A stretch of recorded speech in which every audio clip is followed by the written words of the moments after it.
parce que jigéen dafa am lu mu soxla su ko amee rek day kontaan wante nag loo gis ci ñaar day am kenn kuy jëkkee man nag jigéen laay conseil toujours mu jëkk def le pas wàccoo ak lu ko wax par la suite tu peux réclamer à l'homme. jox ñu ñaari exemple rek yoo xamante ne góor bu ko defee peut-être jigéenam dina kontaan. gis na li may conseiller góor yi mooy ñuy jël peine di déglu seen jabar yi jigéen su ñëwee di la wax ay problème am yu mu rencontré laaju la pour na fajal ko mais dafa bëgg sentir ne que attentionné wu na ci moom déglu ko li ko metti na wan ne ko metti na mais góor yi jigéen su commencé wax rek ñoom suñu gisulee solution bi seen bopp ñoom dañuy daw wax bi jigéen bi su ko boobaa mu frustré wu mais voilà du ma déglu mukk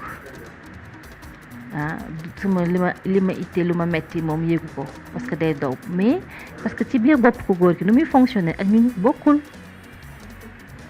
bokkul te leneen li ñu mun conseiller aussi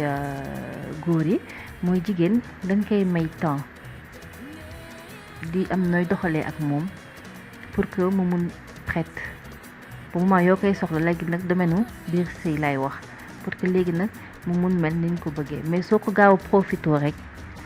danay gis lu nga xamante lu la neex na yaakaar ne tu n'es pas à la hauteur fekk ne mayoo ko temps mu préparé wu donc jigéen soo nekkee ak moom dañ koy wax waxi neex di ko raay muy kontaan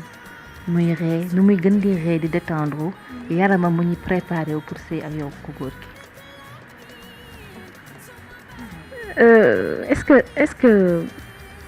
bëggoon naa la laaj aussi pour yow divorce yu bari yi lan moo koy waral ñàkk toppatoo sa jëkkër la wala tamit góor ñi ñoo dul doylu wala naka la demee loolu daal.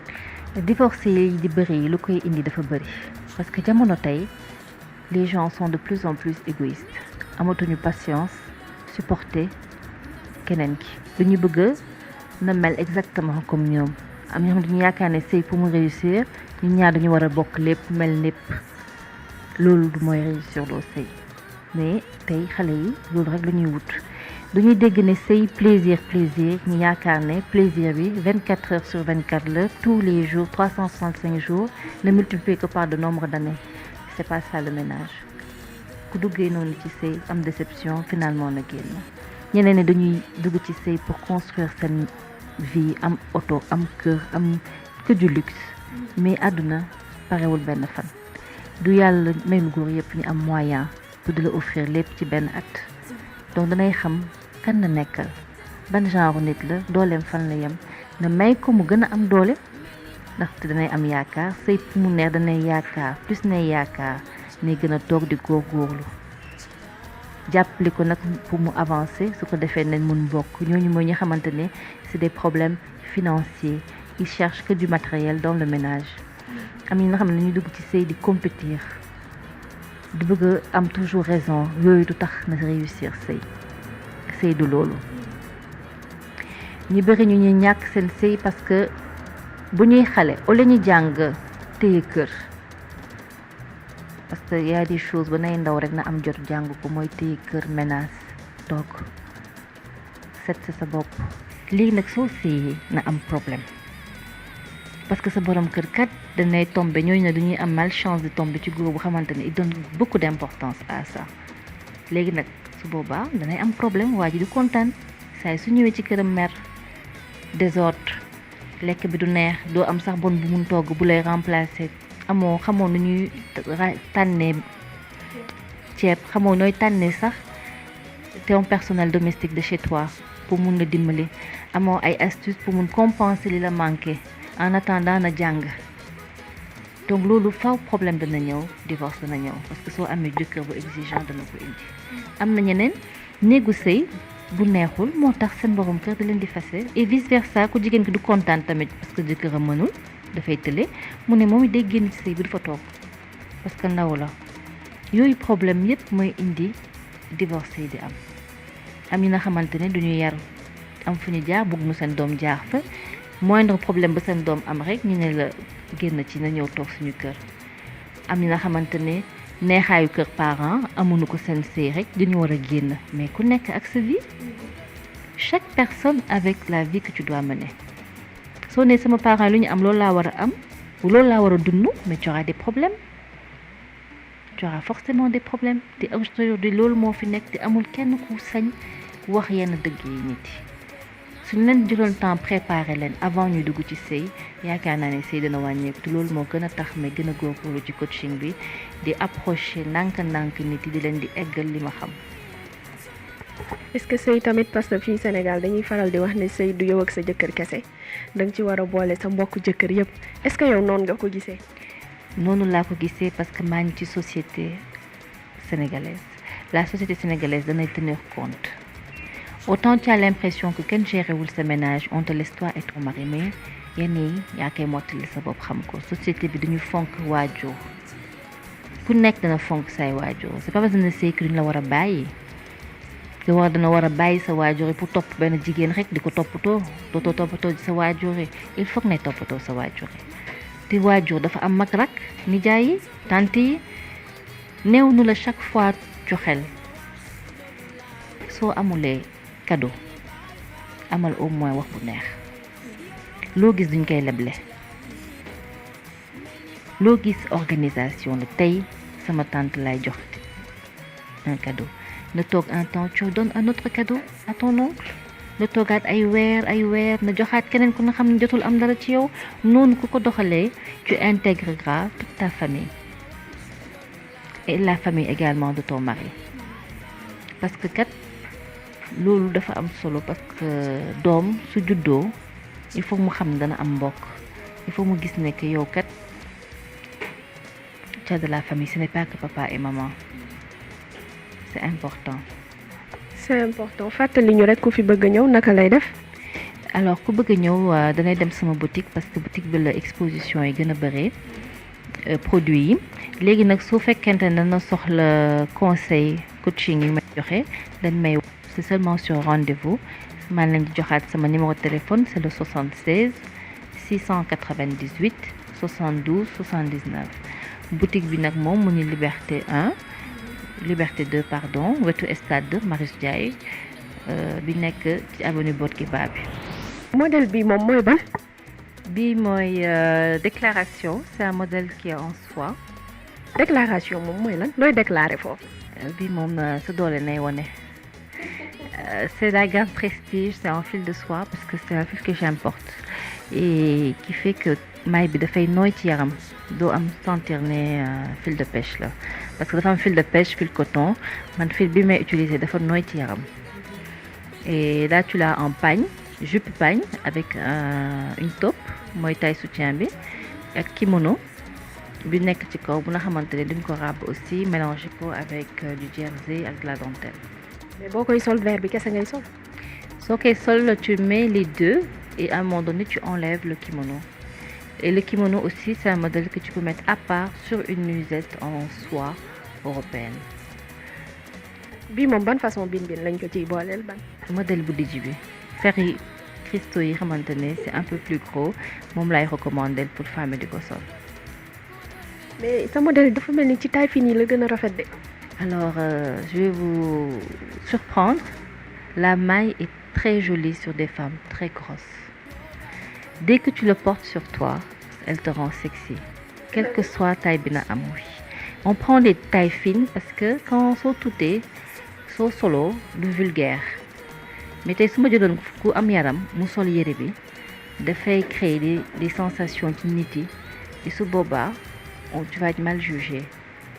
mais moo tax may jël mannequin yi xam ne dañuy sew pour ñu koy sol pour que mu atténuer effet parce que ce sont des produits qui sont à ma foi aphrodisiaques c'est une lingerie dañu yaakaar ne produit aphrodisiaque mooy produit uniquement booy naan wala mu nekk looy lekk mais notre lingerie africaine est une lingerie aphrodisiaque. sa robe yi parfois doo ci taf ay tàngal monte yeeg yooyu parce que damay gis ñu koy faral di def. tout à fait dañ koy def ci sëri pour xoromal sooy dugg ci biir géew di fecc loolu dafa am solo dañ koy def c'est sur commande y a des commandes particulières nga xamante nit mën na ñëw ne man je veux ça et je le compose uniquement pour toi. De plus en plus lépp lu may réaliser ce sont des pièces uniques et keneen bu ko ñëw bëgg du ma def même chose bi dama koy changer. Oui, je personnalise vraiment les modèles de plus en plus. mais sa inspiration naka la lay dikkee. Sama inspiration nu may dikkee ci nu may xoolee la femme toujours maa ngi xool silhouette jigéen pour xool lan lañ ci war a teg ci kawam mu rafet maa ngi déglu aussi les hommes di bàyyi attention ci li ñu bëgg ci jigéen et j'ai besoin d'être avec la nature quand je suis en contact avec la nature damay am inspiration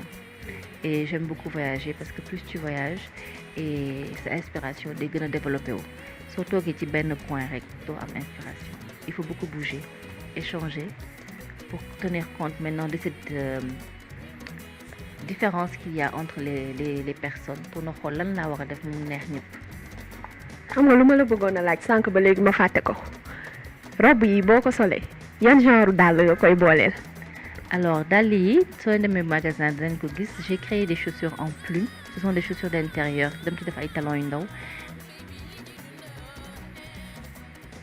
porte des sandales mais quand tu mets des talons c'est très joli surtout pour les femmes qui n'ont pas de jolis pieds je les recommande de porter des chaussures à petits talons et quand tu as de jolis pieds tu peux mettre des sandales avec strass ou avec plume il faut que dàll yi rafet waroo ko sol ak caraxu 500 francs lu déggéen ma ça c'est très important j'apprécie beaucoup conseil li ma laaj léegi daal dafa am solo sañse du yére rek ci kaw bopp bi lay commencer ba ci tànk yi. mais kon même lii boo ko solee il faut nga boole kook ay talons. ah il faut. talons ci biir néeg daal. talons ci biir néeg ci biir kër gi na dox quelque part waa ji gis la neneen mu xam ne kat jabaram am na dara ba tey. am na feeling. mais est-ce que tamit maa yi rek ngay defar parfois doo def ay robes yoo xamante ni nii c'est en soie wala. si les modèles que vous avez vus l'infirmière pardon la ménagère la policière c'est des modèles que je conçois dans mon atelier damay def couture aussi mais moi je m'intéresse à mettre en valeur la femme chez elle ay tenues d'intérieur yi nga xamante ne dafay jege même yére pour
un peu partout dans différentes revues du Sénégal. On a fait des articles sur Kira et également au niveau des chaînes télé au Sénégal. J'ai eu à être invitée sur différents plateaux. Et j'en profite pour remercier People TV pour cette innovation au niveau de l'Internet. Avoir la télé sur l'Internet, c'est quelque chose de...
soit une pièce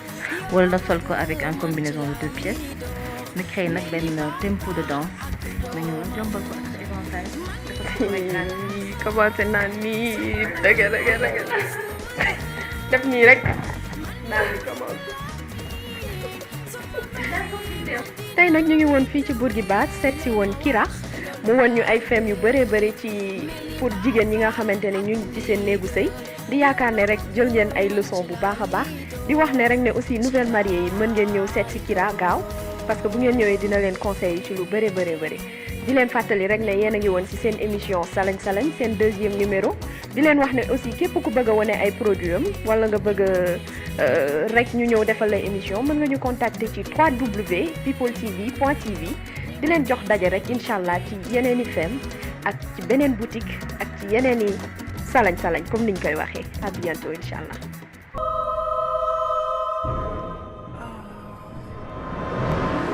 People TV, première chaîne d'infos et de divertissement people sur le net.